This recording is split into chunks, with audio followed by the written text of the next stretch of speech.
श्री क्षेत्र त्र्यंबकेश्वर येथे अधिक मासानिमित्ताने हरिभक्त परायण संजयजी महाराज पवार आळंदी देवाची यांच्या सुमधुर वाणीतून श्री शिव महापुराण कथा ऐकण्यासाठी त्र्यंबकेश्वर नगरी सोबतच दर्शनासाठी येणाऱ्या हजारो भाविकांनी गर्दी करत या कथेचा लाभ घेतलाय।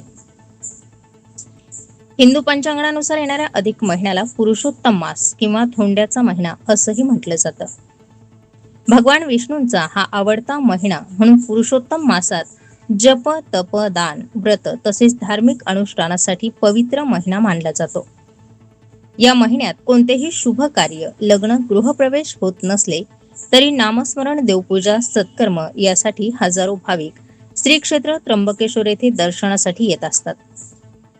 ब्रह्मा विष्णू महेश या तीनही देवांचे वरदान असलेल्या तसेच संत श्रेष्ठ श्री निवृत्तीनाथ महाराज यांच्या पावन भूमीमध्ये श्री शिव महापुराण कथेचे आयोजन करण्यात आले।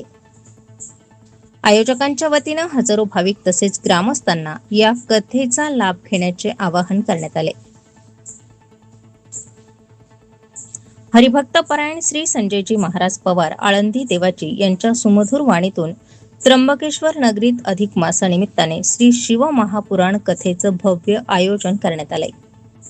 स्टार 24 फास्ट न्यूज साठी रवींद्र माळेकर, त्र्यंबकेश्वर।